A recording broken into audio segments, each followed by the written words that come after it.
Hello दोस्तों, क्या हाल है आप लोगों के। आई होप आप लोग बढ़िया होंगे। मैस्तान ऑफिशियल में आपका फिर से बहुत बहुत स्वागत है। आई होप आपका दिन काफी बढ़िया जा रहा होगा। तो दोस्तों, आज हम एक टॉपिक स्टार्ट करने वाले हैं, न्यूमेरिकल इंटीग्रेशन। ये न्यूमेरिकल मेथड का ही पार्ट है, यानी न्यूमेरिकल एनालिसिस में ये सारी की सारी चीजें आती हैं। तो न्यूमेरिकल इंटीग्रेशन का कॉन्सेप्ट क्या है, ये समझने से पहले हम ये समझेंगे कि इसमें हम क्या क्या पढ़ने वाले हैं। और बेसिक सी बात है, क्योंकि न्यूमेरिकल इंटीग्रेशन टॉपिक का नाम है, तो इसमें इंटीग्रेशन क्या होता है सबसे पहले इसकी नॉलेज आपको होनी चाहिए। उसका यूज क्या है उसकी नॉलेज आपको होनी चाहिए। फिर जाके हम जो है वो चीजें पढ़ पाते हैं। तो देखिए, न्यूमेरिकल इंटीग्रेशन पढ़ने से पहले आपको सबसे पहले, जैसे कि हमारी क्लास होती है, हमारी क्लास में हम सीधा ये बताएंगे कि बेसिक चीज क्या है ना, कि इंटीग्रेशन क्या होता है। सबसे पहले तो ये समझिए इसका कॉन्सेप्ट क्या है। देखिए, इंटीग्रेशन क्या होता है, अगर मैं आपसे पूछूंगा तो आप बोलेंगे सर 2D और 3D कर्व में इसके अलग अलग जो होते हैं वो एप्लीकेशंस हैं। जैसे अगर 3 डायमेंशनल स्पेस है तो ये area, volume, centre of gravity, बाकी सारी चीजें निकाल सकता है किसी भी ऑब्जेक्ट का। और अगर मान लेते हैं 2D स्पेस है तो ये कोई भी, अगर मान लेते हैं आपको एक कर्व दे रखा है तो उसका एरिया निकाल सकता है। कर्व से घिरा हुआ या एरिया अंडर द कर्व निकालने के लिए इसका यूज करा जाता है। जैसे अगर डेफिनेट कर्व है, ए पॉइंट से बी पॉइंट तक कोई कर्व है हमारे पास में, और हमको इसका एरिया निकालना है। सपोज करिए ये एरिया फाइंड करना है हमारे को, तो ये एरिया फाइंड करने के लिए हम क्या कर सकते हैं, इंटीग्रेशन का यूज कर सकते हैं। ये सबको पता है ना। तो एरिया बच्चे निकालते कैसे हैं, सबसे पहले तो अगर मैं आपसे ये पूछूंगा तो आप बोलेंगे सर एरिया निकालने के लिए हम क्या करते हैं कि कोई भी जो कर्व है, कर्व में क्या करते हैं, हम रेक्टेंगुलर स्ट्रिप्स जनरेट करते हैं। जैसे एक स्ट्रिप ये हो गई, दूसरी स्ट्रिप यहाँ पे हमने जनरेट कर दी, तीसरी स्ट्रिप हमने यहाँ पे ऐसे जनरेट कर दी, चौथी हमने इसके आगे ऐसे जनरेट कर दी। ठीक है, ऐसे करते करते करते करते हम कुछ स्ट्रिप्स जनरेट करते हैं, और इन स्ट्रिप्स का को जो होता है ये रेक्टेंगल की शेप में होती है। हम करते क्या है, अगर मान लेते हैं इस पूरे कर्व का एरिया निकालना है, तो कॉन्सेप्ट ये कहता है कि अगर आपको इस स्ट्रिप का एरिया पता है, एक का, इसका पता है दूसरी का, इसका पता है तीसरी का, इसका पता है चौथे का, तो अगर आप इन सब स्ट्रिप्स का एरिया निकाल पाओ तो आपको क्या मिल जाएगा, पूरे कर्व का एरिया मिल जाएगा। अब यहाँ पे एक कॉन्सेप्ट आता है, जैसे मान लेते हैं आप एरिया निकालना चाहते हैं, तो एरिया निकालोगे तो आप बोलेंगे, सपोज करिए इस स्ट्रिप की जो लेंथ है, लेंथ मतलब ये हाइट की बात कर रहा हूँ, हाइट fx1 है, इसकी सपोज करो fx2 है। ठीक है, थोड़ी देर इसकी कंसीडर कर लीजिए fx3 है। तो ऐसे करते करते करते करते अगर सपोज करो हम यहाँ तक पहुंच रहे, लास्ट वाली स्ट्रिप तक, इसका जो हाइट है ना, वो fxn है। ठीक है, लेंथ बोल देता हूं एक तरह की। और हर स्ट्रिप जो है वो सेम ब्रेथ की है, जैसे dx dx dx dx dx, है ना, सपोज करो, है ना। तो अगर मैं आपसे पूछूंगा इसका एरिया निकालने तो कैसे निकालेंगे, तो बेसिक कॉन्सेप्ट ये होता है इंटीग्रेशन का, कि हमको एक रेक्टेंगल का एरिया, दूसरे रेक्टेंगल का एरिया, सब रेक्टेंगल का एरिया निकालना है और इनको सबको ऐड कर देना है। तो जब हम ऐड करेंगे, जैसे सपोज करिए i इज इक्वल टू 1 2, जितने रेक्टेंगल हैं 1 2 3 4 5 6 7, तो 1 to 7 हम इसको अगर देखें, और fx i dx अगर मैं इसको करूंगा मल्टीप्लाई, तो मेरे पास में इसका मतलब क्या है, इसका मतलब ये होता है कि एक रेक्टेंगल का एरिया है, लेंथ इनटू ब्रेड्थ, है ना। और ऐसे सारे रेक्टेंगल का एरिया 1 से लेके 7 तक मैंने ऐड कर दिया, तो मेरा पूरा कर्व का एरिया आ जाएगा। तो ये कॉन्सेप्ट होता है बच्चे किसका, ये कॉन्सेप्ट होता है इंटीग्रेशन का, कि आपको अगर किसी भी कर्व का एरिया निकालना है, एरिया अंडर द कर्व निकालना है, तो आपको क्या कर देना है, उस कर्व को छोटी छोटी स्ट्रिप्स में तोड़ देना है ना। अब जैसे आप देख पा रहे होंगे, तो जब मैंने रेक्टेंगल बनाया तो यहाँ पे देखो कुछ स्पेसेस ऐसे हैं जो यहाँ पे वेकेंट बच रहे हैं, यानी खाली बच रहे हैं। तो ऐसे ऊपर भी होंगे, नीचे भी होंगे, ठीक है, कर्व के अंदर होंगे, कर्व के बाहर होंगे, ऐसे बहुत सारे स्पेसेस होंगे जो बच जाएंगे। तो होता क्या है, अगर आप एरिया जब भी निकाल रहे हो तो यहाँ पे थोड़ा सा एरर परसेंटेज आती है, अगर आप देख पा रहे हो तो। एरर परसेंटेज मतलब ये कर्व का कंप्लीट एरिया बाउंडेड नहीं निकल पाएगा। क्यों? क्योंकि ये जो हमने रेक्टेंगुलर स्ट्रिप्स बनाई हैं, इनकी विड्थ जो है उसकी वजह से ये थोड़ा थोड़ा एरिया बच जा रहा है। क्या ये बात यही हो रही है यहाँ पे, है ना। तो ये एरिया अगर बच जा रहा है तो यहाँ पे थोड़ा सा एरर परसेंटेज है, यानी ये जो एरिया है वो नहीं निकल पा रहा कंप्लीट एरिया। तो इसको एरर परसेंटेज को कम कैसे करा जा सकता है, इसको कम करने के लिए हमको एक चीज करनी है कि जो स्ट्रिप है वो मिनिमम से मिनिमम लेंथ की लेनी है। मतलब जितनी कम विड्थ की, सॉरी, जितनी कम विड्थ की स्ट्रिप होगी, जैसे मान लेते हैं पतली सी स्ट्रिप है, तो इसका मतलब ये होगा कि यहाँ पे कम स्पेस बचेगा, है ना, उतना ही कम स्पेस यहाँ पे बचेगा। तो अगर मैंने दो पतली पतली स्ट्रिप्स ऐसे बना दी, तो यहाँ पे इनके बीच में स्पेस जो होगा वो बिल्कुल नेग्लिजिबल स्पेस होगा। तो आप जितने स्ट्रिप्स का जो साइज है जितना डिक्रीज करोगे, डिक्रीज साइज में भी हम बात करें ब्रेथ की, जितना आप डिक्रीज करोगे उतना ही क्या होगा, आपका करेक्ट एरिया निकलने के चांसेस बढ़ जाएंगे, है ना। तो अगर मैं इसको ध्यान से समझू, सपोज करो हमारे पास में n नंबर ऑफ स्ट्रिप्स मैंने यहाँ पे जनरेट कर दी, यहां से लेके यहां तक, ठीक है, छोटे छोटे छोटे छोटे छोटे छोटे साइज की, तो होगा क्या, I is equal to 1 to n, है ना, एफ एक्स आई, और dx जो मिलेगा ये हमारे को पूरा इस कर्व का एरिया मिल जाएगा। तो कई केस में क्या करते हैं, हम इसको i is equal to 1 to n लिखते हैं, कभी तक इन्फिनिटी भी कर देते हैं हम, जब हमारे पास में एम्बिग्यूटी आती है, हमारे को नहीं पता होता कि कहाँ पे कितने नंबर ऑफ स्ट्रिप्स लेनी है। तो ये सारी चीजों के बेसिस पे हम जो है किसी भी कर्व का एरिया निकालते हैं। न्यूमेरिकल इंटीग्रेशन एक ऐसा टॉपिक है जिसमें हम ये सीखते हैं कि अगर आपको एक given number of strips given हो, जैसे मान लेते हैं आपको एक एरिया, एक कर्व गिवन है, कोई भी वो कर्व है, पैराबोलिक कर्व है, कुछ भी है वो कर्व, है ना, जैसे सपोज करो ऐसा कर्व है, तो अगर मान लेते हैं यहां से लेके यहां तक आपको ये पता है कि आपको 3 स्ट्रिप्स, 4 स्ट्रिप्स, 10 स्ट्रिप्स यूज करनी है ना, और उसके बेसिस पे आपसे ये पता लगाया जाता है कि इसका एरिया अब क्या निकलेगा, बताओ, है ना, इस कर्व का एरिया अब क्या निकलेगा, अब बताओ। तो अब न्यूमेरिकल इंटीग्रेशन का काम आता है। तो न्यूमेरिकल इंटीग्रेशन ये कहता है कि अगर मान लेते हैं इस तरीके से नंबर ऑफ स्ट्रिप्स हमारे को पता है ना, और हमारे को एरिया निकालना है किसी भी कर्व का, ठीक है, तो उसका अप्रोक्सीमेट एरिया निकालना पॉसिबल है। वो निकालने के लिए टोटल हम जो होते हैं कई सारे अलग अलग तरह के मेथड यूज करते हैं, जैसे मिड पॉइंट मेथड रूल होता है, उसको यूज करते हैं, ट्रेपेजॉइडल रूल होता है, उसको यूज करते हैं, सिम्पसन 1/3 रूल होता है, उसको यूज करते हैं, सिम्पसन 3/8 रूल होता है, उसको यूज करते हैं। तो ऐसे बहुत सारे तरह के अलग अलग रूल होते हैं जिनको हम यूज करते हैं, जिसमें से आज हम जो है वो एक रूल के ऊपर बात करेंगे, और इसमें हम टोटल जो 3 रूल हैं आपके एग्जाम में सबसे ज्यादा पूछे जाते हैं उनके ऊपर बात करेंगे। पहला है ट्रेपेजॉइडल, दूसरा है सिम्पसन 1/3 और तीसरा है सिम्पसन 3/8 रूल। तो ये 3 के 3 जो है ये न्यूमेरिकल इंटीग्रेशन के जो मैं बोल सकता हूँ बेसिक रूल है, ठीक है, जिसको आपको याद होना चाहिए, आपको पता होना चाहिए। तो सबसे पहले हम आज जो स्टार्ट करेंगे बच्चे, आज हम स्टार्ट कर रहे हैं ट्रेपेजॉइडल, ठीक है, ट्रेपेजॉइडल, ठीक है, ट्रेपेजॉइडल रूल से, इससे हम स्टार्ट कर रहे हैं। सबसे पहले तो आपको एक चीज पता होनी चाहिए, ट्रेपेजॉइडल जैसे ये रूल है, तो ट्रेपेजॉइड होता क्या है सबसे पहले तो, है ना। तो ट्रेपेजॉइड क्या होता है, देखो अभी हम क्या कर रहे थे, रेक्टेंगल का एग्जांपल लिया हमने स्ट्रिप बनाने में। तो आप अगर देख पा रहे होंगे, तो जब हम स्ट्रिप बना रहे थे तो ऐसे ऐसे जब हम, जैसे मान लेते कोई भी कर्व दे रखा था तो हम स्ट्रिप बना रहे थे, तो आपने देखा होगा रेक्टेंगल में स्पेस ज्यादा बच जा रहा था हमारे पास में। तो ट्रेपेजॉइड क्या होती है, ट्रेपेजॉइड होता है एक फिगर होती है क्वाड्रिलेटरल, ट्रेपेजॉइड क्या होती है, क्वाड्रिलेटरल फिगर होती है, लेकिन वो रेक्टेंगल के अलावा भी कुछ और हो सकती है, यानी रेक्टेंगल हो सकती है, मान लेते हैं ट्रेपेजियम हो सकती है, या आपका जो है कोई और फिगर हो सकती है जिसका मतलब जिसके 4 कोने होते हैं, ठीक है, तो हम उसका एक तरह से इसका यूज करते हैं। तो जनरल कॉन्सेप्ट क्या है, जनरल कॉन्सेप्ट ये है, अगर जैसे ट्रेपेजॉइडल रूल लगता है तो वो कहाँ पे आपका करेक्ट आंसर देता है। तो जनरली इस रूल को जब हम यूज करते हैं तो इस रूल को हम लीनियर फंक्शन के लिए यूज करते हैं। तो अगर आपका मान लेते हैं लीनियर फंक्शन है कोई, ठीक है, और आपसे बोल दिया जाता है यहां से लेके यहां तक का एरिया बता दो, तो इसका आंसर एग्जैक्ट ट्रेपेजॉइडल रूल से जो है वो आप दे सकते हो, क्योंकि ट्रेपेजॉइड जो होती है कुछ इस तरह की फिगर आप बना सकते हो इसको, ठीक है, ये जो फिगर होती है ट्रेपेजॉइड कहलाती है, ठीक है।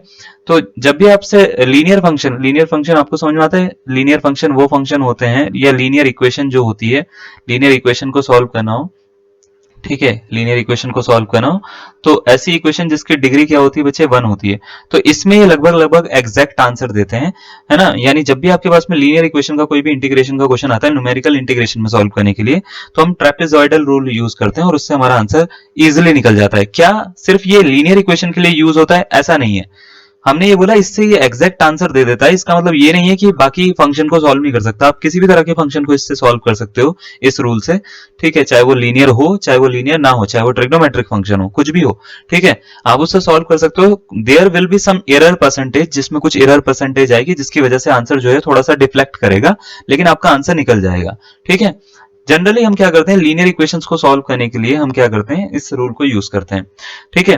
तो ट्रेपेजॉइडल रूल जो होता है, इसका बेसिक कॉन्सेप्ट क्या है, बेसिक कॉन्सेप्ट ये है, अगर आपको मान लेते हैं कोई कर्व बनाना है, ठीक है, मैं अभी आपको इसका वो दिखा दूंगा, क्या बोलते हैं, पूरा सब चीजें बताऊंगा। सपोज करिए एक कर्व है, यहां से लेके यहां तक एक कर्व है हमारे पास में, और आपको इसको सॉल्व करना है, आपको ये बताना है कि यहां से लेके इस पॉइंट से लेके, ठीक है, जैसे ये सपोज करो ये वाला एक पॉइंट है, इस पॉइंट से लेके इस पॉइंट तक का एरिया कितना होगा, ठीक है। Suppose this is point, this is A, है ना, A is the initial point and B जो है वो सपोज करो फाइनल पॉइंट है ना। तो इनिशियल पॉइंट से फाइनल पॉइंट के बीच में जो फंक्शन की जो कुछ वैल्यू होगी, जैसे ये एफ ए होगी, है ना, एफ ए होगी, और यहाँ पे क्या होगी, एफ बी होगी फंक्शन की वैल्यू, ठीक है। तो ये जो एफ ए और एफ बी जो आपको दो वैल्यूज दिख रही हैं, ठीक है, इनके बीच में कुछ एरिया आ रहा है, ठीक है, आप देख पा रहे हैं कुछ एरिया आ रहा है, तो ये जो एरिया होगा वो एरिया कितना होगा, तो इसके लिए कितनी स्ट्रिप्स आपको यूज करनी है और कितना एरिया आप कवर कर पाओगे वो आपसे पूछा जाता है। जब भी आपको ये रूल यूज करना पड़ेगा तो इस रूल में याद रखिएगा कुछ चीजें आपको ध्यान रखनी है। पहला, इनिशियल पॉइंट क्या है, इसको हम ए बोलते हैं, और इस पे जो फंक्शन की वैल्यू होती है इसको जनरली हम वाई नॉट बोलते हैं। क्या बोलते हैं? Y naught. ठीक है। और जो फाइनल पॉइंट है इसको हम बी बोलते हैं, और इस पे जो फंक्शन की वैल्यू है उसको हम जनरली क्या बोलते हैं? फाइनल वैल्यू को वाई एन बोलते हैं। वाई एन मतलब फाइनल पॉइंट पे फंक्शन की, मतलब जो लिमिट का जो आखिरी पॉइंट होगा उस पे जो होगी फंक्शन की वैल्यू क्या होगी। इनिशियल पॉइंट का मतलब ये नहीं है कि ये स्ट्रिप की बात हो रही है, इसका मतलब हो रहा है इस पॉइंट की बात हो रही है। बी का मतलब है इस पॉइंट की बात हो रही है। स्ट्रिप अलग चीज है, पॉइंट अलग चीज है, दोनों में फर्क है। ठीक है, दोनों में मतलब क्लैरिटी रखिएगा, ऐसा नहीं कि हम बी बोल रहे हैं तो इसका मतलब आप स्ट्रिप कंसीडर कर लो। ठीक है, तो इसको हम बोलते हैं क्या? वाई एन बोलते हैं। दूसरा ये होता है कि आप जब भी किसी भी फिगर का एरिया निकाल रहे हो तो उसमें आपने कितनी स्ट्रिप यूज करी है, जैसे 1 2 3 4 5 6 7 8 9 10 10 स्ट्रिप्स अगर आपने यूज करी है तो इनको बोलते हैं नंबर ऑफ स्ट्रिप्स, ये है 10। और याद रखिएगा हर स्ट्रिप जब भी आप यूज कर रहे हो तो इनका जब हम बात करें विथ जो होती है तो विथ ऑलवेज सेम होती है, और उसको एच से डिनोट करते हैं। एच को हम गैप भी बोलते हैं ज्यादातर, और या तो हम इसको विथ भी बोलते हैं। क्या बोलते हैं? विथ भी बोलते हैं। विथ किसकी? स्ट्रिप की। ठीक है, तो जो भी स्ट्रिप आप यूज कर रहे हो, है ना, जितने भी विथ की आप यूज कर रहे हो उसको हम एच बोलेंगे। एन मतलब नंबर ऑफ स्ट्रिप्स। ठीक है, तो जब भी आपको मान लेते हैं किसी भी फंक्शन का, जैसे सपोज करो हमारे पास में y is equal to f x कोई फंक्शन है और उसका हमको इंटीग्रेशन करना है, उसका एरिया निकालना है। ठीक है, उसके अंदर का एरिया आपको फाइंड करना है, तो याद रखिएगा उसका एक तरीका होता है। जैसे सपोज करो a से b तक कोई डेफिनेट कर्व है y dx, है ना, तो उसके लिए आपका फॉर्मूला होता है ट्रेपेजॉइडल रूल, जो कहता है वो कहता है कि h/2 करिए, h मतलब वही स्ट्रिप की विड्थ, h/2 करिए y naught plus y n, यानी इनिशियल वैल्यू और फाइनल वैल्यू को जो होगी फंक्शन की वैल्यू को वो ऐड करिए। फिर बाकी जो बची हुई वैल्यूज हैं, जैसे y नॉट और y1 के बीच में बहुत सारी बीच की वैल्यूज भी होंगी, है ना, उनको 2 से मल्टीप्लाई करके उसको सम कर दीजिए। तो y1 plus y2 plus y3 plus dot dot dot yn-1, इसको 2 से मल्टीप्लाई करके इसको ऐड कर दो, आपका आंसर बन जाएगा। अब यहाँ पे h की बात आती है, h कैसे निकालते हैं? तो जनरली आपको h गिवन होता है, नहीं गिवन होता है तो उसको निकालने का तरीका होता है। h जो होता है वो होता है एक्चुअल में b minus a upon n। तो आपको क्या करना है? b मतलब फाइनल वैल्यू, है ना, मतलब कोई कर्व अगर बना रहे हो आप, तो सपोज करो यहां से स्टार्ट हो रहा है और यहाँ पे खत्म हो रहा है, तो ये जो होगी इनिशियल वैल्यू हो जाएगी, ये फाइनल वैल्यू हो जाएगी। तो ये इनिशियल वैल्यू a होती है, फाइनल वैल्यू क्या होती है? b होती है, और इसको n मतलब नंबर ऑफ स्ट्रिप से आपको क्या करना होता है? ये नंबर ऑफ जितने भी वो स्पेसेस आप जनरेट कर रहे हो उससे आपको डिवाइड करना होता है। जैसे आप डिवाइड करोगे h की वैल्यू निकल के आ जाएगी, यानी विड्थ ऑफ ईच स्ट्रिप जो है वो निकल के आ जाएगी। यहां तक की बात आपको क्लियर हुई है? इसको कैसे यूज करते हैं वो हम बता रहे हैं। पहले आपको 2-3 चीजें हमने बताई है। पहला क्या? पहले हमने बताया कि ट्रेपेजॉइडल रूल जो होता है उसका यूज क्या है? ऑब्वियस सी बात है, एरिया निकालने में। दूसरा ये होता है कि जनरली हम कहां पे यूज करते हैं? तो इसको लीनियर इक्वेशन को सॉल्व करने के लिए हम यूज करते हैं। तो अगर आपके पास में लीनियर फंक्शन है जिसकी डिग्री 1 है तो हम इसको क्या कर सकते हैं? ट्रेपेजॉइडल रूल को यूज कर सकते हैं। क्या हमारे पास में ऐसी भी अगर मान लेते हैं डिग्री 2 का आ जाता है कोई पास में, जैसे क्वाड्रेटिक आ जाता है, तो क्या उसको यूज करने के लिए हम ट्रेपेजॉइडल यूज कर सकते हैं? बिल्कुल, उसको सॉल्व करने के लिए हम कर सकते हैं। लेकिन जनरली हम क्या करते हैं, अगर डिग्री 2 का आपके पास में कोई क्वेश्चन आता है, ठीक है, तो जनरली उसको सॉल्व करने के लिए हम क्या करते हैं? सिम्पसन रूल यूज करते हैं। और सिम्पसन में भी एक बात करें तो 1/3 यूज करते हैं। सिम्पसन 1/3 रूल हम इसमें यूज करते हैं। तो याद रखिएगा इसका जो पाथ होता है, ज्यादातर इस इक्वेशन का जो होता है वो एक ट्रेस करेंगे तो लीनियर इक्वेशन का कर्व क्या होता है भाई साहब? स्ट्रेट लाइन होता है जनरली। ठीक है, तो एक लीनियर कर्व हो सकता है इसका। ठीक है, दूसरा अगर हम इसकी बात करेंगे तो इसका एक पैराबोलिक कर्व होता है। पैराबोलिक का मतलब समझते हो आप, है ना, क्वाड्रेटिक इक्वेशन का जो ग्राफ होता है। ठीक है, तो इसका कर्व जनरली क्या होगा? पैराबोला होगा। क्या 3 डिग्री की इक्वेशन भी आ सकती है? यस, आ सकती है। तो अगर मान लेते हैं क्यूबिक इक्वेशन आ गई, ठीक है, मैं अभी देखो थोड़ा सा टाइम लेता हूँ, मेरी जब भी क्लास होती है तो मैं थोड़ा सा टाइम लेता हूँ समझाने में, उसके बाद में आपको दिक्कत नहीं आएगी समझने में, ये आप समझ लीजिएगा। हाँ, अगर आपको लगता है कि चीजें जो है बहुत ज्यादा लैग कर रही हैं, बहुत ज्यादा हल्के हल्के चल रही हैं, स्लो चल रही हैं, तो आप वीडियो को फास्ट कर सकते हो, बस आप इतना कर सकते हो। ठीक है, मेरी क्लास में इससे ज्यादा तो कुछ नहीं कर पाओगे तुम, है ना। ठीक है, तो इसके सपोज करो डिग्री आपके पास में 3 है ना, डिग्री 3 है, तो आप सिम्पसन का ही रूल यूज करेंगे, लेकिन 3/8 यूज करेंगे। ठीक है, 3/8, ठीक है, 3/8 रूल जो होगा वो आप यूज करेंगे। तो याद रखिएगा लीनियर इक्वेशन 1 डिग्री, ठीक है, ट्रेपेजॉइडल, यहाँ पे लिख देते हैं बगल में पीछे, ठीक है, ट्रेपेजॉइडल। ठीक है, अभी इसमें इवन ऑड का कॉन्सेप्ट आता है, बाकी चीजों का कॉन्सेप्ट आता है, वो सारा बताऊंगा मैं। ठीक है, अभी आप थोड़ा थोड़ा करके समझिए, मैंने वही बोला है आपको, देखो बेसिक नहीं आता ना, वही तो बताना है। तो इसको बोलते हैं बच्चे हम क्या, ट्रेपेजॉइडल। ठीक है, ट्रेपेजॉइडल हम इसमें यूज करते हैं। ठीक है, दूसरा अगर मान लेते हैं क्वाड्रेटिक आ जाता है आपके पास में, तो आपको क्या करना है बच्चे, सिम्पसन 1/3 रूल यूज करना है। अगर मान लेते हैं क्यूबिक आ जाती है इक्वेशन, तो आपको कौन सा, सिम्पसन 3/8 यूज करना है। क्या ये जरूरी है कि ये यूज करना, नहीं जरूरी नहीं है, जनरली हम करते हैं। ठीक है, तो दोनों में फर्क समझिएगा, मैं ये नहीं कह रहा हूं कि यही यूज होगा, ये ज्यादातर स्टेटमेंट डाल देते हैं ना लोग कि यही होगा ना, ऐसा नहीं है, आप यूज कर सकते हो, बट जनरली इससे आंसर आसानी से निकल जाएंगे आपके। ठीक है ना, क्लियर। चलो, अगर आपको इतना समझ में आ गया तो एक क्वेश्चन आपसे पूछ लेते हैं पहले। ट्रेपेजॉइडल रूल जो है वो एग्जैक्ट वैल्यू इंटीग्रेशन की कब देता है। ठीक है, when the integrand is a linear function होगा, क्वाड्रेटिक फंक्शन होगा, क्यूबिक होगा या पॉलिनोमियल होगा। समझ में आ गया आपको कौन सा होगा, इसका ऑप्शन नंबर ए इसका करेक्ट आंसर होगा। ठीक है, इसमें ही यूके ट्रिपल एससी लेक्चरर में एक क्वेश्चन आया था कि सिम्पसन 1/3 रूल जो है वो हम कब यूज करते हैं, तो उसका आंसर क्या होगा, क्वाड्रेटिक फंक्शन होगा, लेकिन उसमें क्वाड्रेटिक फंक्शन वर्ड यूज नहीं हुआ था, उसमें पैराबोलिक ऐसा कुछ वर्ड यूज हुआ था, तो पैराबोला क्वाड्रेटिक की फंक्शन का ही बनता है। ठीक है ना, तो आप उसको देख लीजिएगा, वो आई गेस 2021 के एग्जाम में है ना, तो उसको आप देख लीजिएगा। अब बात ये आती है कि ट्रेपेजॉइडल रूल सर हम सॉल्व कैसे करते हैं, मतलब इसको करते कैसे हैं, आप ये बताओ, पता नहीं क्या क्या बता रहे हो आप, है ना तो देखो बता रहे हैं भाई साहब, बता रहे हैं। देखो ट्रेपेजॉइडल रूल जो होता है वो कैसे यूज करते हैं, हम सबसे पहले इसको समझते हैं। तो जैसे सपोज करिए, आपको सबसे पहले तो एक चीज आनी चाहिए, जैसे कोई भी अगर मान लेते हैं आप क्वेश्चन सॉल्व करना चाहते हैं, तो आपको फॉर्मूला आना चाहिए सबसे पहले तो, है ना। तो जैसे मान लेते हैं आपको ये वाला क्वेश्चन सॉल्व करना है, कोई भी क्वेश्चन सॉल्व करना है, इसको भी थोड़ी देर में सॉल्व करवाता हूँ। इसमें ऑप्शन है, तो ऑप्शन से आप सॉल्व करेंगे। मैं अभी आपको एक बेसिक क्वेश्चन देता हूँ। जैसे सपोज करो आपको मैंने बोला कि एक टेबल बना के दे रहा हूँ, जैसे ये टेबल है अपने पास में, ऐसे एक टेबल है और इसके अंदर एक लाइन खींच देते हैं। ठीक है, ये खींच दी मैंने लाइन। ठीक है, और कितने इसमें चार ऑब्जर्वेशन डाल देता हूं मैं, तो जैसे 1 2 3 और ये चौथी ऑब्जर्वेशन यहाँ पे डाल दूंगा मैं। ठीक है, तो यहाँ पे सपोज करिए मैंने बोला है कि इसको सॉल्व करिए, सॉल्व बाय यूजिंग, मैं इसी पेज पे इसलिए कर रहा हूं ताकि आपको फॉर्मूला दिख जाए मैं किस तरीके से लगा रहा हूं। ठीक है ना, solve by using trapezoidal rule, trapezoidal rule. ठीक है, अब देखो क्वेश्चन में एक क्वेश्चन आपके लिए खुद ही जनरेट कर रहा हूं, मैं थोड़ी सी वैल्यू रख रहा हूं, थोड़ा सा हो सकता है आंसर इसमें ऊपर नीचे भी आ जाए, मैं कोशिश करता हूं वैल्यू अपने हिसाब से रखने की।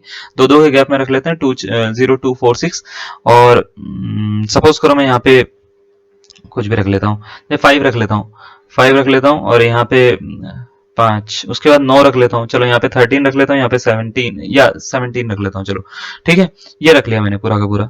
अब आपसे बोला गया है कि इसको ट्रेपेजॉइडल रूल से सॉल्व करके बताइए कि इस कर्व का एरिया क्या होगा। मतलब क्वेश्चन इस तरीके से पूछा जाएगा कि एरिया बताइए under the curve passing through the points. ठीक है, area under the curve passing through the points, ये पॉइंट से पास हो रहा होगा कोई कर्व, उसका अंदर का एरिया बताओ क्या होगा। ठीक है, आपसे पूछा जाएगा, तो आपको सबसे पहले करना है क्या इस क्वेश्चन को, मतलब कैसे सॉल्व करना है। तो इसको सॉल्व करने के लिए सबसे पहले तो आपको ये देखना है कि भाई साहब यहाँ पे जो इनिशियल पॉइंट है वो क्या है सबसे पहले। ठीक है, उस पे फंक्शन की वैल्यू क्या है, और जो फाइनल पॉइंट है वो क्या है। ठीक है, उस पे फंक्शन की वैल्यू क्या है। ठीक है, और यहाँ पे कितनी स्ट्रिप्स यूज हुई हैं। अब कितनी स्ट्रिप्स यूज हुई हैं कैसे पता लगता है, जैसे आपको यहाँ पे काउंट करना होता है 1 2 3 4 पॉइंट है, 0 2 4 6, तो यहाँ पे एक स्ट्रिप ये यूज हुई होगी, एक ये यूज हुई होगी, एक ये यूज हुई होगी, तो ये 3 स्ट्रिप यूज हुई है, 1 2 3। तो जितने पॉइंट होते हैं उससे एक कम स्ट्रिप्स होती हैं यूज। तो अगर मैं आपसे पूछूंगा कि यहाँ पे n की वैल्यू कितनी है, तो याद रखिएगा n की वैल्यू 3 है। और याद रखिएगा एक चीज और, जब भी हम ट्रेपेजॉइडल रूल लगा रहे हैं तो ये जो फिगर बनती है ऊपर, ये एक हिस्टोग्राम बनती है। हिस्टोग्राम और बार ग्राफ में आपको फर्क पता होगा। ठीक है, इतना मैं मान के चलता हूँ कि आपको पता होगा कि हिस्टोग्राम क्या होता है। ठीक है, तो हिस्टोग्राम क्या होता है ना, क्लियर है। तो ये एक हिस्टोग्राम बनता है, हिस्टोग्राम में 3 स्ट्रिप्स बन रही है, तो n की वैल्यू यहाँ पे कितनी लोगे आप, जितने पॉइंट से एक कम ले लोगे, तो 3 है n की वैल्यू। अब बात ये आती है कि सर यहाँ पे y नॉट क्या है ना, y नॉट क्या है और yn क्या है। ठीक है, तो y नॉट होता है जो पहले पॉइंट पे जो फंक्शन की वैल्यू है वो होती है y नॉट, लास्ट पॉइंट पे जो फंक्शन की वैल्यू होती है yn, तो कितनी है 17। ठीक है, बीच वाले पॉइंट्स इसको y1 y2 y3 ऐसे बोल सकते हैं। ठीक है ना, जितने भी बीच वाले होंगे। तो अगर मेरे को मान लेते हैं इसमें सारी चीजें निकालनी है, तो मेरे को 2-3 चीजें निकालनी होती है, n निकालना होता है, y नॉट निकालना होता है, yn निकालना होता है, yn समझ में आ रहा है? लास्ट वाला पॉइंट निकालना होता है और बीच वाले पॉइंट। ठीक है, उसके बाद मेरे को एच निकालना होता है। एच होता है बी माइनस ए अपॉन कितना, कितना, बी माइनस ए अपॉन एन। ठीक है, तो बी कितना 6, तो 6 माइनस 0 अपॉन कितना करूंगा मैं, तो आप बोलेंगे सर 6 माइनस 0 अपॉन कर लीजिए आप, कितना, एन की वैल्यू है 3, तो ये हो गया 2। तो आप इसमें देख पा रहे होंगे दो दो का गैप है, देखो 2 2 2, हर यहाँ पे जो है वैसे मैं देख भी पा रहा हूँ, हर बार निकालने की जरूरत नहीं पड़ती, ये देख भी पा रहा हूँ ना, है ना। तो इसमें दो दो का गैप है, तो एच की वैल्यू जैसी मिली बस अब ट्रेपेजॉइडल रूल यूज करो। जैसे इंटीग्रेशन आपको निकालना है, सपोज करो 0 से लेके 6 तक का निकालना है, और ये जो फंक्शन है एफ एक्स डी एक्स, इसको सॉल्व करके निकालना है। एफ एक्स मतलब वाई ही होता है, इसको सॉल्व करके निकालना है। तो पहले लिखेंगे h बाई टू यानी 2/2, है ना। फिर पहला और लास्ट वाले को ऐड करेंगे, पहला और लास्ट वाला यानी 5 और 17 को ऐड करेंगे। आप समझ पा रहे हो मेरी बात को, क्या कर रहा हूं मैं, है ना। प्लस 2 टाइम्स ऑफ बाकी को ऐड कर देंगे, 2 टाइम्स ऑफ बाकी को ऐड करेंगे, 9 और 13 को ऐड कर देंगे। दोबारा से सुनो, पहला और लास्ट वाला y नॉट और y1 yn को ऐड करना है। yn यहाँ पे y 0 1 2 3 है, y3 है, ये n की वैल्यू 3 है यहाँ पे। ठीक है, तो y3 और y नॉट को आप ऐड कर दोगे, उसके बाद में 2 टाइम्स ऑफ जो बीच वाले होंगे उनको रखना है आपको। 9 और 13 है तो 9 और 13 को। ठीक है, अब इसको सॉल्व कर लो। देखो इसको जब सॉल्व करोगे तो आपका आंसर आ जाएगा, कोई दिक्कत वाली बात नहीं है। ठीक है, तो 2/2 1 होता है ना, 2/2 1 होता है, 7 5 12, ये तो 22 हो गया शायद, है ना। और ये कितना हो गया, 9 10 11 12 22, है ना, 22 दूनी 44 हो गया ये। ठीक है, तो 44, तो करेक्ट आंसर कितना आ गया, 66 आ गया। 66 इसका क्या हो गया, एरिया हो गया। तो ये एक ऑब्जर्वेशन बनाई हमने, एक रफ ऑब्जर्वेशन बना के इसका एरिया बताया आपको कि अगर मान लेते हैं कोई कर्व है वो इन पॉइंट से पास हो रहा है और ये उसकी फंक्शनल वैल्यू है, तो उसका एरिया कुछ इस तरीके से होगा। तो ये एक बेसिक एग्जांपल लिया है हमने कि एरिया किस तरीके से आप निकालते हो। क्या आपको ये बात समझ में आई, हमने किस तरीके से करा? दोबारा से याद रखिएगा, h/2 y naught plus yn 2 times of other observations का सम। ठीक है ना, क्लियर। तो अब देखो इसको अगर आपको फॉर्मूला लर्न हो गया है तो हम ये वाला क्वेश्चन आपको दे सकते हैं और आप इसको ट्राई करिएगा, आपसे बनता है या नहीं बनता। थोड़ा सा आपको जूम करना पड़ेगा, स्क्रीन पे छोटा हमने कर रखा है उसको, ताकि हमको लिखने का टाइम मिल जाए या चीजें मिल जाए। तो आपको सबसे पहले तो देखो क्या करना है, इसका सॉल्यूशन करने के लिए सबसे पहले आपको n निकालना है। यहाँ पे कितनी ऑब्जर्वेशन है, 1 2 3 4, तो n की वैल्यू कितनी बचे, 3 हो गई है। आगे बात समझ में। h निकालना है, h कैसे निकलेगा, तो आप बोलेंगे सर b माइनस ए अपॉन, है ना, तो b कितना, b है 3 माइनस ए अपॉन में कितना, n। ठीक है, तो b माइनस ए अपॉन एन, तो ये हो गया बच्चे 3/3, यानी 1 आ गया इसका आंसर। उसके बाद में y नॉट कितना है अगर मैं आपसे पूछूंगा तो आप बोलेंगे 1 है सर। y1 कितना है अगर मैं आपसे पूछूंगा तो आप बोलेंगे सर 0.5 होता है। 0.5 को 0.5 ही लिख लेते हैं, कोई बात नहीं। y2 कितना है सर, तो आप बोलेंगे सर y2 जो है हमारे पास में, y2 है 0.2। एंड अगर मैं आपसे नॉर्मल सा एक और क्वेश्चन पूछता हूँ, चलो ठीक है y2 हो गया, तो yn के जगह पे जो आपको दिख रहा है y3, है ना, तो y3 कितना है, तो आप बोलेंगे सर y3 है 0.1। अब ट्रेपेजॉइडल रूल किस तरीके से लगाते हैं, ट्रेपेजॉइडल रूल इस तरीके से लगाते हैं कि अगर आपको integration 0 to 1 F x D x करना है ना, तो आपको क्या करना है, h/2 लिखना है यहाँ पे, फिर आपको लिखना है y नॉट प्लस yn मतलब लास्ट वाला। ठीक है, plus 2 times of y1 plus y2 यानी बीच वाले, बस इतना याद रखना है। 2 टाइम्स ऑफ छूटे हुए जो छूट गए बस उसको याद रखना है। बहुत ही ईजी है, मतलब बहुत ज्यादा ईजी है। ठीक है, तो देखो क्या याद रखेंगे इसको, देखो मैं यहाँ पे लिख देता हूँ h/2 यानी 1/2, 1/2, फिर y नॉट कितना है अगर मैं आपसे पूछूंगा तो आप बोलेंगे 1, y3 कितना है, तो y3 है 0.1, है ना, फिर प्लस 2 टाइम्स ऑफ y1 कितना है 0.5, है ना, ये कितना है, ये है 0.2, ऐड करो, देखो 5 और 2 7 हो जाता है, 7 2 14, 1.4 हो गया, ये कितना हो गया 1.1 हो गया, है ना। ऐड में सही कर पा रहा हूँ भाई साहब, मेरी कैलकुलेशन इतनी ही है बस। ठीक है, तो इसको खुद समझ पा रहे होंगे अगर आप। 2.5 आ रहा है, 2.5 अपॉन में 2 आ रहा है, तो 2.5, ठीक है, अपॉन में 2, तो 1.25 के आसपास इसका आंसर होना चाहिए। ऑप्शन नंबर 3 इसका करेक्ट आंसर हो जाएगा। क्या आपको ये समझ में आया? इजी था, मजेदार था, क्लियर है? अरे बहुत ही बढ़िया, चलो बहुत ही अच्छी बात है। ठीक है, एक क्वेश्चन और बना दूं क्या तुम्हारे लिए? करके देखना। देखो आता तो तुम्हारे को है सब कुछ ना, लेकिन वो कितना आता है उस पे अभी थोड़ा थोड़ा, देखो मैं अभी थोड़ा थोड़ा पानी फेरूंगा ना तुम्हारी जितनी भी वो चीजें हैं, है ना। तो चलो, ये क्लियर है। अच्छा, अब देखो यहाँ पे मैं क्या कर रहा हूँ, एक टेबल बनाता हूँ आपके लिए, और इसको ना आपको सॉल्व करना है। सॉल्व करके आपको ये बताना है कि कौन सा इसका करेक्ट आंसर होगा। मैं ऑप्शन भी दे दूंगा तुम्हारे को, ऐसी बात नहीं है, मेरा दिमाग बहुत तेज है ऑप्शन बनाने के मामले में। ठीक है, तो ऑप्शन दूंगा मैं तुम्हारे को, बढ़िया बढ़िया। ठीक है, थोड़ा सा टाइम देना पड़ेगा तुम्हारे को ऑप्शन बनाने के लिए ना मुझे। तो सपोज करो ये एफ एक्स एक्स है और ये एफ एक्स है, तो मैं यहाँ पे कुछ नंबर डाल रहा हूँ, जैसे ये डाल देता हूँ 0 1 2 3 डाल देता है, और दो का टेबल डाल देता हूँ, 2 दूनी 4 दूनी 8 दूनी 16। ठीक है, आपसे पूछा है यही क्वेश्चन क्वेश्चन है कि find the area of the curve under the curve, ठीक है, ऑफ नहीं, under the curve passing through the points. ठीक है, passing through the given points. ठीक है, ये हमने बोल दिया। थोड़ा सा आपको टेस्ट करना पड़ेगा, आपको ऐसा लग रहा होगा थोड़ा स्लो चल रहा है, ठीक है, तो कोई बात नहीं, इतना आपको समझ में आना चाहिए बस। ठीक है, इसका एरिया निकालना है। 4 ऑप्शन आपको देते हैं, ए बी सी डी। ठीक है, ये 4 ऑप्शन, पहला ऑप्शन कुछ भी डाल देते हैं हम, पहला ऑप्शन डाल देते हैं, मान लेते हैं 20, दूसरा डाल देते हैं 21, तीसरा डाल देते हैं 22, चौथा डाल देते हैं 24, 24 नहीं, नन ऑफ दीज डालते हैं। अगर मान लेते हैं मेरी कैलकुलेशन इधर उधर है तो नन ऑफ दीज इसका आंसर होगा। ठीक है, तो नन ऑफ दीज, ये 4 ऑप्शन आपके पास में, आपको ये बताना है कि इसका एरिया क्या होगा बाय यूजिंग ट्रेपेजॉइडल रूल, है ना, वही तो बताया आपको। ठीक है, तो क्या इसमें इतना ही आता है? नहीं नहीं सर जी, इतना नहीं आता मैम, सर इतना बिल्कुल नहीं आता, इसमें बहुत सारी चीजें हैं, अभी आपको सारे का सारा पढ़ाया जाएगा, फिक्र मत करिए।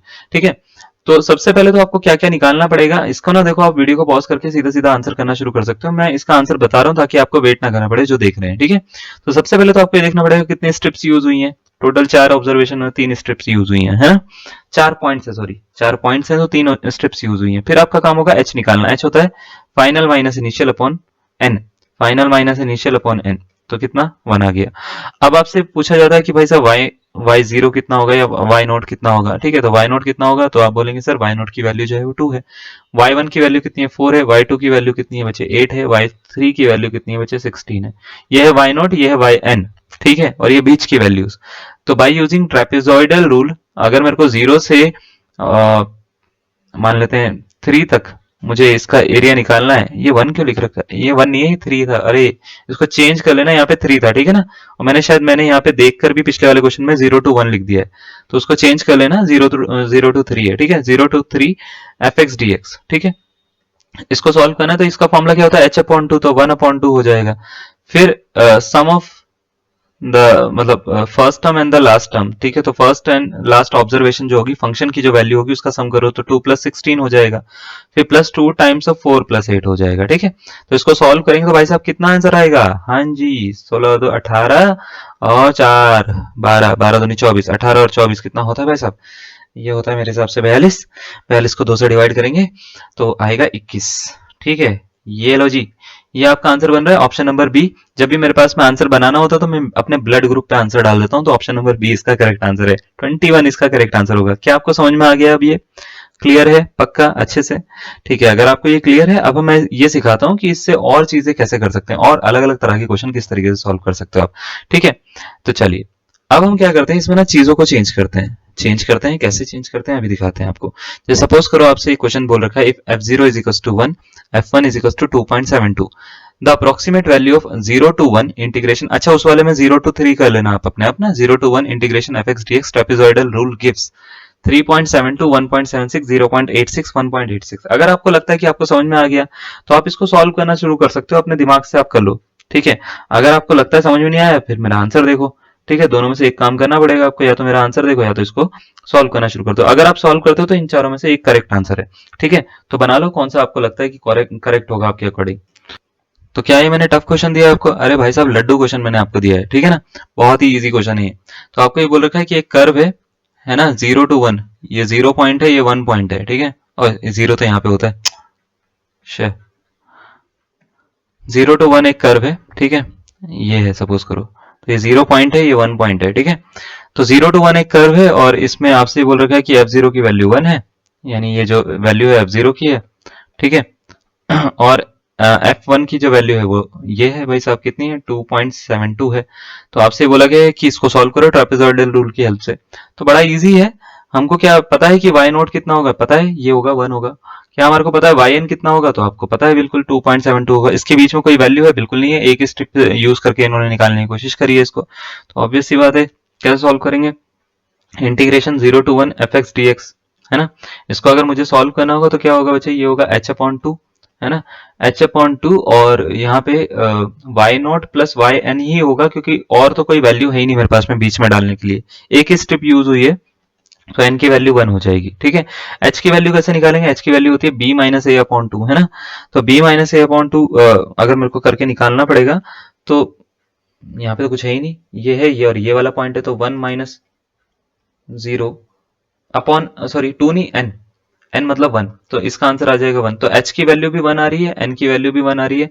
ठीक है, इसको सॉल्व करेंगे, अब आंसर आ जाएगा। तो देखो 1/2 ये आ रहा है, 1 अरे चल क्यों नहीं रहा, 1/2 ये आ रहा है। अब देखो इसके बाद में क्या है, y0 और yn है, इन दोनों को ऐड कर दो, तो ये हो गया बच्चे, y0 की वैल्यू है 1 प्लस इसकी वैल्यू है 2.72 है इसकी, तो ऐड कर लो, ऐड करके इसको डिवाइड कर लो, तो ये बन रहा है 3.72, है ना, 3.72, और इसको अगर मैं मान लेते हैं 2 से डिवाइड करूंगा, ठीक है, 3.72 को अगर मैं 2 से डिवाइड करूंगा तो बच्चे मेरे पास में एक आंसर आ जाएगा निकल के। तो आंसर कितना आएगा अगर मैं आपसे पूछूंगा, तो आप बोलेंगे सर इसका जो आंसर आ रहा है वो आ रहा है 2 1 2, तो 1 पॉइंट ये बनेगा 17 ना, 2 8 16, तो 1.8 समथिंग आएगा, 1.86 के आसपास आना चाहिए, तो ऑप्शन नंबर डी इसका करेक्ट आंसर हो जाएगा। ठीक है, ये पता नहीं क्यों स्टाइलस चल नहीं रहा है। ठीक है, तो आपको समझ में आ गया कि क्या क्या करा है हमने, किस किस तरीके से करा है, क्लियर है, क्लैरिटी है, समझ में आ रहा है। चलिए एक और क्वेश्चन करते हैं हम इसका ना। ठीक है, जैसे एक क्वेश्चन है, सपोज करो, अब थोड़ा थोड़ा करके हम इसको इंक्रीज कर देंगे, आज आगे जो क्वेश्चन होंगे वो थोड़ा सा और अच्छे क्वेश्चन हो जाएंगे। ठीक है, तो क्वेश्चन आपको बोल रखा है कंसीडर द 4 सब इंटरवल, मान लेते हैं 4 सब इंटरवल है, 4 सब इंटरवल, इसने पहले ही बता दिया कि इंटरवल हम कितने ले रहे हैं, 4 ले रहे हैं। ठीक है, 0 to 1 के बीच में, और फंक्शन है बच्चे 1/1 प्लस एक्स है, तो बोला गया है कि इसको ट्रेपेजॉइडल रूल से सॉल्व करके इसका अप्रोक्सीमेट आंसर कितना आएगा।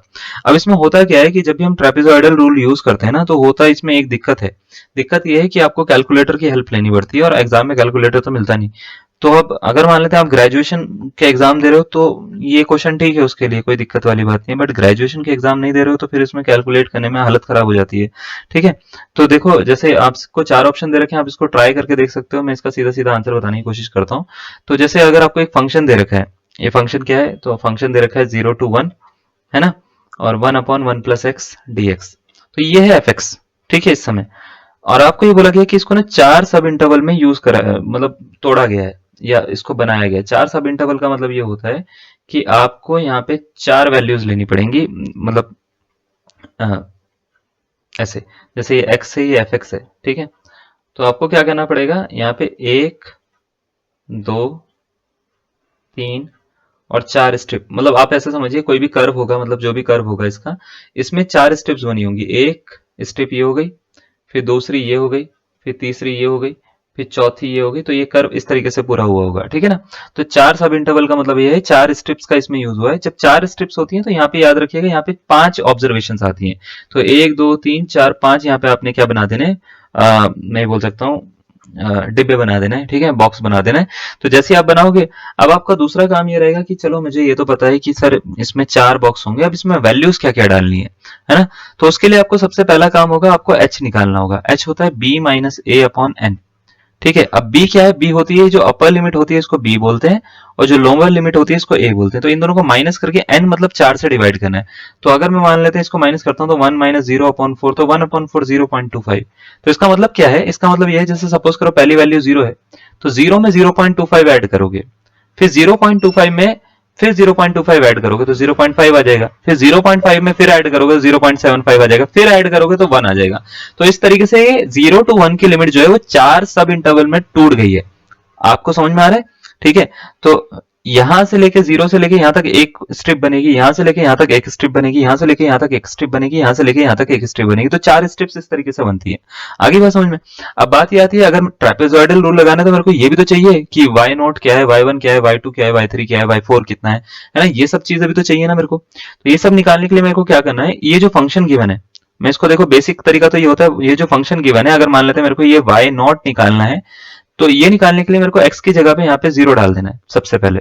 तो ये ऐसे बनेगा 1/1 प्लस 0, तो ये आ गया पहला वाला आंसर 1। आगे बात समझ में? तो ये पहली वाली आंसर 1 आ जाएगा। फिर हम इसको दूसरे वाले को सॉल्व करेंगे, दूसरे वाले को सॉल्व करेंगे तो यहाँ पे क्या डाल देंगे, 1 डाल देंगे, तो 1/1 1+1 बन जाएगा। 1+1 कितना होता है? तो आप बोलेंगे सर ये होता है 2 होता है, तो 1/2 हो जाएगा। आ गई? ठीक है। उसके बाद में अच्छा 0.25 डालना, सॉरी सॉरी, तो 1/1 प्लस एक्स के प्लेस पे 0.25 डाल देना है। तो 0.25 डालेंगे तो ये हो जाएगा 1/1 प्लस 0.25 को क्या लिखते हैं भाई साहब? 1/4 लिखते हैं शायद। तो ये कुछ ऐसा बनेगा भाई साहब, कितना बनेगा? 4 एकम 4 और एक 5, इसको ऊपर पहुंचाओ तो 4/5 बन रहा है। 4/5 0.8 होता है, तो 0.8 बन रहा है। ठीक है। फिर 0.5 डालेंगे, 1/1 प्लस 0.5 डालेंगे, 0.5 होता है 1/2, तो 1/1 प्लस 1/2। ठीक है, तो ये बन रहा है बच्चे 3/2, तो ऊपर गया तो 2/3 हो गया। 2/3 अप्रोक्सीमेट आंसर देगा ना ये, तो ये होगा 0.66। आप चाहो तो इसको वैसे भी ले सकते हो, कोई इतनी बड़ी बात नहीं है। इसको आप चाहो तो 4/5 ही लिख लो, कोई दिक्कत वाली बात नहीं है। इसको चाहो तो आप वही लिख लो, क्या बोलते हैं, 2/3 लिख लो। ठीक है, तो हमारे को अप्रोक्सीमेट आंसर देना, तो हम इसको इस तरीके से कर रहे हैं। 0.75 रखेंगे, 1/1 प्लस 0.75 मतलब होता है 0.75 डिवाइडेड बाय, तो 100 बनेगा ना, 3/4 हो जाएगा। ठीक है, तो 3/4 हो जाता है, तो ये हो गया 4 3 7, तो ये 4/7 हो जाता है। 4/7 तो ये 0.57 आएगा। ठीक है, इसके बाद में लास्ट वाला 1 डालेंगे तो 1/1 प्लस 1, ये 0.5 आ जाएगा। ठीक है, तो इस तरीके से ये कुछ वैल्यूज बनती है। ये ज्यादातर जो हम करते हैं जब ग्रेजुएशन में भी करते हैं तो कैलकुलेटर की हेल्प से करते हैं। ठीक है, तो ये सारी वैल्यूज निकालने के बाद में अब आपको ट्रेपेजॉइडल रूल लगा देना है। जैसे ही आप लगाएंगे तो वो क्या होता है, h/2 है ना, y0 प्लस yn कितना, 1 2 3 4 5, तो y5। ठीक है, फिर प्लस जो बाकी चीजें हैं उनको 2 से मल्टीप्लाई करना है। बाकी चीजें क्या है? तो आप बोलेंगे सर बाकी चीजें ये हैं बीच वाली, तो 2 से मल्टीप्लाई करना है बच्चे, y1 को, y2 को, y3 को, 0 1 2 3 4, अच्छा ये 4 तक होगा। ठीक है, ये 4 तक होगा, तो y3 को, इसको मल्टीप्लाई जब आप करोगे 2 से तो आपका आंसर आ जाएगा। तो h/2 का मतलब होता है बच्चे, h की वैल्यू कितनी है? h की वैल्यू है 0.5। ठीक है, 0.25/2 करेंगे। ठीक है, या 1/4 भी लिख सकते हो, कोई दिक्कत वाली बात नहीं है। फिर इसको और इसको ऐड कर देंगे, 1 प्लस 0.5 हो जाएगा। ठीक है, प्लस 2 टाइम्स ऑफ इनको इनको इनको, 0.8 प्लस 0.66 प्लस 0.57। जब आप इसको पूरे को सॉल्व करोगे तो सॉल्व करके आपके पास में 0.6950 इसका आंसर आ जाएगा, जो कि इसका फाइनल आंसर होगा। तो ऑप्शन नंबर ए इसका क्या होगा? करेक्ट आंसर होगा। मेरी बात समझ में आ रही है आपको, किस तरीके से हमने कर रहा है इसको सॉल्व? कोई डाउट है इसमें किसी भी तरीके का कि हम किस तरीके से कर रहे हैं? सर ये समझ में नहीं आ रहा है। मल्टीप्लिकेशन समझ में, मल्टीप्लिकेशन क्या है? इसको ऐड करना है। आप चाहो तो इसको मान लेते हैं, इसको नॉर्मल ऐसे ही रख सकते हो, लेकिन आपको फिर एलसीएम लेना पड़ेगा। जब ऐड करोगे तो 7 4/7 है, 2/3 है ना, तो इनका एलसीएम लेना पड़ेगा। एलसीएम लेके उसके बाद में सॉल्व होगा, तो सॉल्व करके फिर आपका आंसर निकलेगा। क्लियर है? तो आंसर यही निकलेगा, अप्रोक्सीमेट आंसर निकलेगा, 6950 के आसपास इसका आंसर होगा। क्लियर?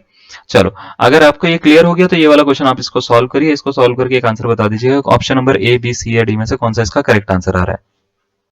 अब इस क्वेश्चन में अगर आपको दिक्कत होगी तो दिक्कत सिर्फ कैलकुलेशन में होगी। देखो समझने में कोई दिक्कत नहीं है ना, चीजें समझ में आनी चाहिए, समझने में कोई दिक्कत नहीं है। बस इसमें कैलकुलेशन में ही थोड़ी सी दिक्कत होती है, वो आप कैलकुलेटर की हेल्प से, ज्यादातर जब हम ग्रेजुएशन में पढ़ते हैं तो कैलकुलेटर की हेल्प से इसको सॉल्व करा जाता है। तो देखिए, सबसे पहले जैसे इस क्वेश्चन को सॉल्व करना है हमारे को, है ना, इसका सॉल्यूशन लिखते हैं हम। तो जैसे इसको सॉल्व करना है, मैं यहाँ पे लिख देता हूँ सॉल्यूशन। ठीक है, सॉल्यूशन में लिख रहा हूँ यहाँ पे। तो अगर मैं आपसे पूछूंगा कि भाई फंक्शन दे रखा है आपको 0 to 2 1/1 plus x D x, है ना, ये एक फंक्शन गिवन है, तो इसमें सबसे पहले तो ये बताइए कितनी स्टेप्स यूज हुई हैं 0 से लेके 2 तक। तो आप बोलेंगे सर स्टेप निकालने के लिए सबसे पहले हमारे को क्या चाहिए? हमारे को दो तीन चीजें पता लगानी है कि सबसे पहले तो यहाँ पे सब इंटरवल्स कितने हैं जिसमें ये डिवाइड हो रखा है। तो कितने इंटरवल्स में डिवाइड हो रखा है? 4 सब इंटरवल में डिवाइड हो रखा है। तो अगर 4 सब इंटरवल्स हैं तो इसका मतलब कितने स्टेप्स यूज हो रखी है? 4 स्टेप यूज हो रखी है इसमें। तो 4 स्टेप यूज हो रखी है तो एन की वैल्यू 4 हो गई। अब एच कैसे निकालेंगे? एच निकालने के लिए होता है बच्चे बी माइनस ए अपॉन एन। तो बी माइनस ए यानी 2 माइनस 0, है ना, अपॉन में कितना 4 हो जाएगा, तो कितना हो जाता है 1/2 यानी 0.5। ठीक है, 0.5 लिख सकता हूं मैं इसको चाहूं तो। तो अब इसका मीनिंग ये है, इसका मीनिंग क्या है? इसका मीनिंग ये है कि जब हम एक टेबल बनाएंगे तो टेबल, मैं इसी से बना लेता हूं। टेबल अगर मैं बनाऊंगा, सपोज करिए, तो जब मैं टेबल बनाऊंगा तो यहाँ पे जब हम पूरे ये बॉक्स बनाएंगे तो 4 बॉक्सेस हमारे पास में बनेंगे। तो 4 बॉक्सेस हमारे पास में बनेंगे। एक बॉक्स ये हो गया, सपोज करिए, ठीक है, एक ठीक है, तो 4 बॉक्सेस ये बन गए। तो पहला में तो हम x और fx लिख देते हैं, fx मतलब फंक्शन और ये x मतलब वैल्यूज। फिर हम देखो पहले बॉक्स में क्या करेंगे, यहाँ पे 0 डालेंगे, फिर 0.5 इंक्रीज करते रहेंगे, तो 0.5 इंक्रीज करेंगे, ठीक है।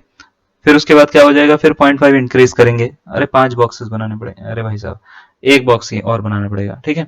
तो 0.5 फिर इंक्रीज करेंगे, 1 हो जाएगा, फिर 1.5 हो जाएगा, फिर क्या हो जाएगा, 2 हो जाएगा, ठीक है। अब आपको ये करने के बाद में आपको क्या करना है, इसमें ये जो फंक्शन है 1/1 प्लस एक्स, ठीक है, 1/1 प्लस एक्स में x के प्लेस पे ये वैल्यूज डालनी है। तो ये हो जाएगा 1/1 प्लस 0, है ना।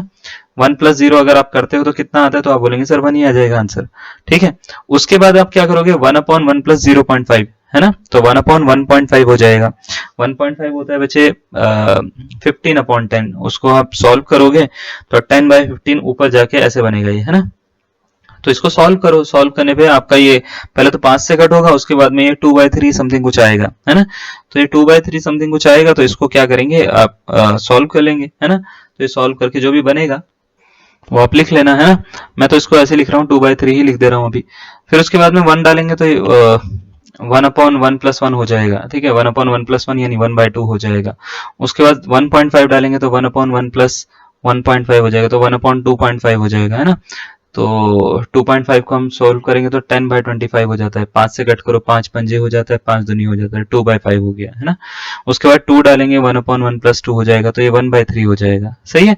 तो ये 1/3 हो गया। तो ये तो हमारे पास में क्या बन गए, ये सारे के सारे वैल्यूज आ गई हैं, ठीक है। और याद रखिएगा, अगर कोई ये पूछता है आपसे एग्जाम में या कहीं पर भी कि इन वैल्यूज को, एफ की जो वैल्यूज होती है इनको क्या बोलते हैं, क्या इसको फंक्शनल वैल्यू बोलते हैं कुछ और, तो इनको एक नाम से जानते हैं, इनको बोलते हैं हम ऑर्डिनेट्स। क्या बोलते हैं, ऑर्डिनेट्स।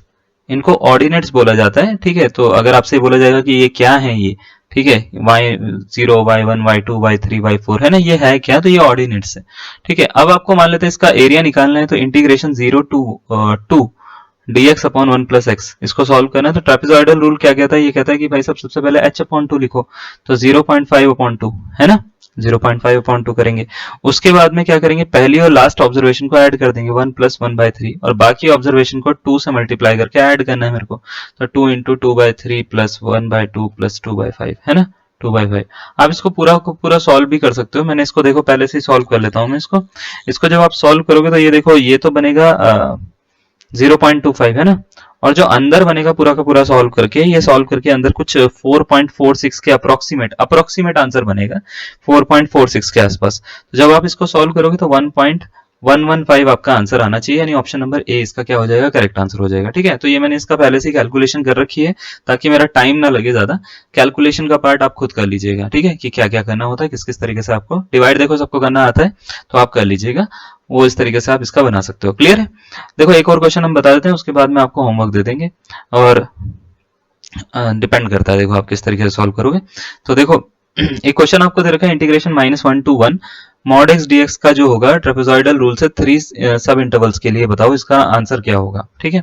3 सब इंटरवल है, यानी 3 स्ट्रिप्स हो रही हैं उसमें यूज, तो 4 इसमें टोटल बॉक्सेस आप बना लोगे, ठीक है। तो सबसे पहले तो हम n की वैल्यू कितनी रखते हैं बच्चे, n की वैल्यू है 3 सब इंटरवल्स यूज हुए हैं, h की वैल्यू निकालेंगे तो +1, है ना, b माइनस a/2, है ना, a/n, n मतलब 3। तो अब क्या करेंगे इसमें भाई साहब, इसको सॉल्व करना शुरू करेंगे, ठीक है। सॉल्व करके इसमें सबके सब क्या करेंगे, हम वैल्यू रखना शुरू कर देंगे। तो पहले तो देखो ध्यान से, ये जो बन रहा है ये है 2/3, है ना। तो इंटरवल गैप क्या है, 2/3 का इंटरवल गैप है। तो हम ऐड करते रहेंगे, ऐड कर करके हमारा आंसर आता रहेगा। तो देखो इंटरवल गैप हमारे को अगर पता हो तो देखो टेबल किस तरीके से बनाते हैं हम, पहले तो हम यहाँ पे लिखेंगे x, यहाँ पे लिखेंगे fx, ठीक है, जैसे हमने लिखा। उसके बाद में यहाँ पे क्या करेंगे बच्चे, हम यहाँ पे सबसे पहले हम पहला नंबर डालेंगे, पहला नंबर यानी -1, फिर लास्ट नंबर यहाँ पे +1 डालेंगे, और बीच में जितने भी इंटरवल गैप होंगे उसके हिसाब से हम उसको कर देंगे, ठीक है। तो टोटल 4 हमारे पास में बॉक्सेस बनेंगे, है ना। 3 स्ट्रिप है तो 4 बॉक्स बनेंगे, तो 4 बॉक्स बनेंगे। तो पहले तो हम क्या करेंगे बच्चे, -1 में ये ऐड करेंगे, -1 प्लस 2/3 कितना होता है, तो आप बोलेंगे सर -1/3। फिर -1/3 में 2/3 ऐड करेंगे तो कितना हो जाता है सर, 1/3 हो जाता है, ठीक है। उसके बाद में हम क्या करेंगे, 1/3 में फिर 2/3 ऐड करेंगे तो ये 1 हो जाता है, तो ये लास्ट वाला तो सीधा सीधा ऐसे ही आ जाता है, ठीक है ना। जैसे ये आया, अब इसके बाद में आपको क्या करना है, अब इसके बाद में ये करना है, जो फंक्शन है जैसे मॉड एक्स है, मॉड x में सबसे पहले -1 रखना है, तो मॉड ऑफ -1 क्या होता है +1, मॉड ऑफ 1/3 क्या होता है +1/3, मॉड ऑफ 1/3 क्या होता है +1/3, मॉड ऑफ 1 कितना होता है तो +1 होता है। तो ये आ गई f(x) की वैल्यू, जिसमें ये y0 है, ये क्या है बच्चे yn है, और ये बीच की वैल्यूज है ना, yn की जगह पे y0, y1, y2, y3, तो n की जगह पे 3 आपने यूज कर रखा है। क्लियर है, ये y1 है और ये क्या है y2 है। अब इसका मान लेते हैं आपको इंटीग्रेशन निकालना है -1 से +1 dx तक का, है ना। तो अगर आपको निकालना है तो कैसे निकालेंगे, तो देखो h/2 यानी 2/3/2 यानी ऐसे बनेगा कुछ, ठीक है, 2/3 का हाफ, फिर h/2 के बाद में पहली वैल्यू और लास्ट वैल्यू को ऐड करना है 1 + 1, और बाकी वैल्यूज को 2 से मल्टीप्लाई करके ऐड करना है, 2 टाइम्स ऑफ 1/3 + 1/3, ठीक है, ऐसा कुछ। अब देखो इससे इसको कट कर सकते हैं 1 टाइम, तो ये हो गया 1/3 और ये हो गया 2 + 1/3 + 1/3 2/3, तो 4/3 हो रहा है ये, है ना। तो चलो थोड़ा सा और सॉल्व करते हैं, 3 2 6 + 4, 6 और 4 10 होते हैं, तो 10/3 × 1/3, तो ये हो गया 10/9 हो गया। 10/9 को अप्रोक्सीमेट आंसर निकाल लो, अब 9 1 9 होता है, 1.11 के आसपास इसका अप्रोक्सीमेट आंसर आएगा। ऑप्शन नंबर ए इसका करेक्ट आंसर है, ये वाला। क्लियर है, ठीक है। तो इस तरीके से इसको सॉल्व करना है। क्या टफ है, बिल्कुल भी टफ नहीं है, है ना। ट्रेपेजॉइडल रूल जो है बहुत ही इजी लगेगा आपको इसके बाद में। आई होप आपको ये सारा का सारा चीजें समझ में आई होंगी। एक क्वेश्चन जो है वो आपको ना हम होमवर्क में दे रहे हैं, अगर आपको ये समझ में आ गया तो ये होमवर्क क्वेश्चन का आंसर आप निकाल लीजिएगा। मैं इसका हिंट दे देता हूँ, हाँ इसमें जो है हमारे पास में ऑप्शंस नहीं है, तो मैं आपको हिंट देता हूँ। पहले तो ये पहला हिंट तो यही है, बीच में माइनस है, ठीक है, ये बीच में माइनस है। इंटीग्रेशन 0 to 2 है, 9x² - 5c(x⁴) ये फंक्शन है अपने पास में, ठीक है, dx। आपसे ये बोला गया है कि ये इसकी वैल्यू अल्फा के इक्वल है, और अल्फा जो है, if the value of alpha, ठीक है, obtained by using trapezoidal rule is equals to alpha, then the value of c is, तो आपसे ये पूछा गया है कि c की वैल्यू क्या होगी। तो याद रखिएगा, आपको ये बोला गया है 2 डेसिमल प्लेस पे राउंड ऑफ करके इसका आंसर बताना है ट्रेपेजॉइडल रूल से। तो इसको 2 तरीके से करेंगे, याद रखिएगा। करेंगे कैसे, पहले तो इसका जनरल इंटीग्रेशन करोगे आप। जनरल इंटीग्रेशन जैसे आप करते हो, ठीक है, मतलब बेसिक रूल से, ठीक है, मतलब कैसे करते हो, x⁻³ करते हो ना, x⁻5/5, वो वाला इंटीग्रेशन करो। इंटीग्रेशन करके आपके पास में एक वैल्यू आएगी डेफिनेट इंटीग्रेशन में, आप उसका आंसर निकाल लेना, सी की फॉर्म में एक इक्वेशन बनेगी। दूसरा आप क्या करिएगा, इसी को ट्रेपेजॉइडल रूल से सॉल्व करिएगा। ट्रेपेजॉइडल रूल से जब आप सॉल्व करोगे तो आपके पास में एक और इक्वेशन बनेगी, दोनों इक्वेशन को आपस में इक्वेट कर देना, क्योंकि वो दोनों वैल्यूज अल्फा की हैं, तो वहां से एक अल्फा का आंसर आएगा निकल के, सी का आंसर आएगा निकल के। वो बताइएगा हमारे को कि कौन सा इसका करेक्ट आंसर आ रहा है, ठीक है, या क्या इसका आंसर आ रहा है, ठीक है। अभी ऑप्शन मेरे पास में है नहीं, तो आप इसको डायरेक्ट ऐसे ही कर लीजिए। अगर आपसे नहीं होता तो मैं आपको नेक्स्ट क्लास में बता दूंगा, मेरे को आप मैसेज कर दीजिएगा कि सर नहीं हुआ। आंसर मैं बोल सकता हूँ अप्रोक्सीमेट आंसर आएगा 0.24 से लेके 0.27 के बीच में कुछ आंसर आएगा, ठीक है, इसके बीच में कुछ ना कुछ आंसर आएगा अप्रोक्सीमेट, ठीक है। थोड़ा सा समझिएगा, 0.2 के अगर समथिंग कुछ आ रहा है आपका आंसर तो वो शायद करेक्ट होगा।